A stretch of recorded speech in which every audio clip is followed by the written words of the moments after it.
Welcome my data cachers. Today we are going to discuss about the dependency inversion principle, which states that the high level modules, they should not depend on the low level modules.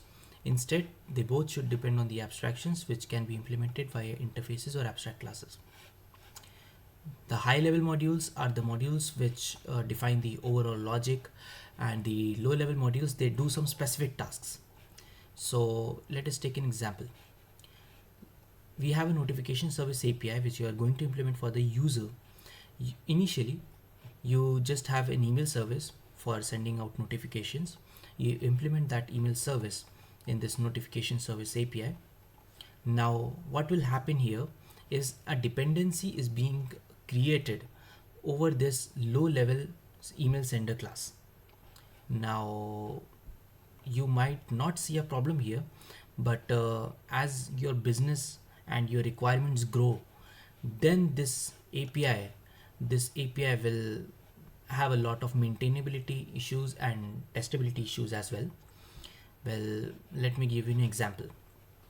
Let us say a new implementation arises where you have to send SMS also via when sending the notification. So the user has a choice to send the notification via email or via SMS. Now, if your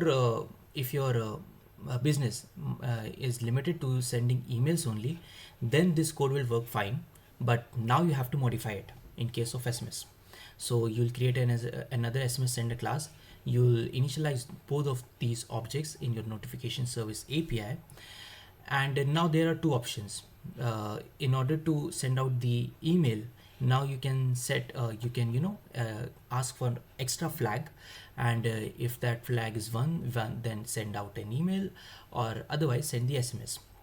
Now this modifying of the API, it will create problems. Let us say some other developer, he's using your notification service API. Now their code will break if you modify this function. So this might not be a good solution. This might break things.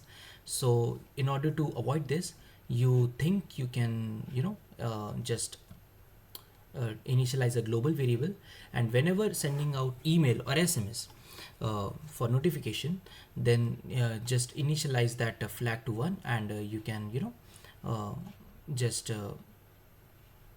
pass that message and it will send out the email.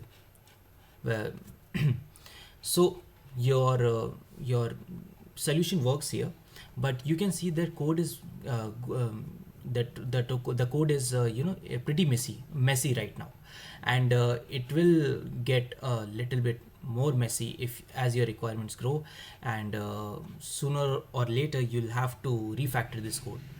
So why not refactor it in the starting only, so that when as our requirements grow, this piece of code, it does not have any maintainability or testability issues.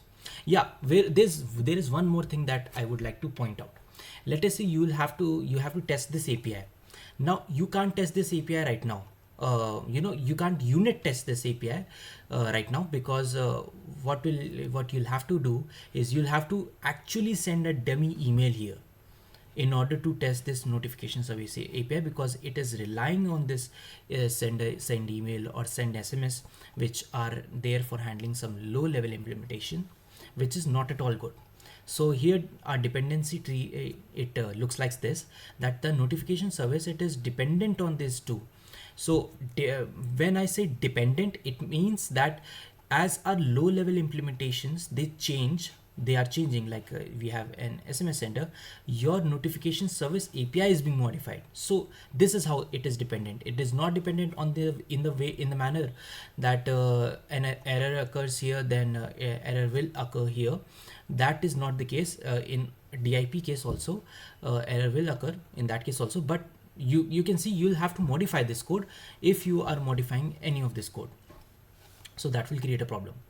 So what does DIP states? Well, DIP states maintain a middleware kind of interface. It will act. This is an interface which is there between the upper layer and the lower layer, and though both of these layers, they will interact with this interface, and if the lower level, they want to interact with the upper layer, they'll have to they'll have to follow this contract, they'll have to implement this function, since it's an interface. So in a manner, this low level interface, it is dependent on this interface, since it is enforcing this contract onto this. So if you have a new implementation, then you'll have to follow this function signature only. You can't modify this. So and also your interface, it is designed in a manner which is very generic, so it won't be a problem to implement this. Now higher level module, how is it dependent? Well, it is just calling this object, and it will just call the send notification of the notification sender. So DIP makes use of runtime polymorphism to solve this issue. So polymorphism is kind of inverting a dependency here. Now you are depending on the notification sender only. You are not dependent on the email sender or the SMS sender. You can call whatever you want. You can, initialize it with the SMS sender or the email sender or any kind of service, and it will just make use of that.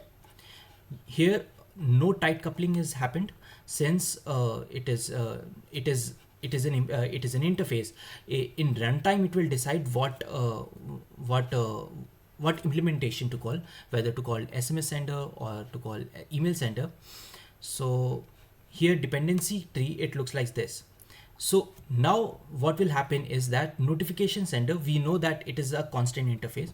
It doesn't need changes. Even if change is required, you'll just have to change this interface only. You don't have to change this notification service, and you can integrate new services easily just by implementing this interface.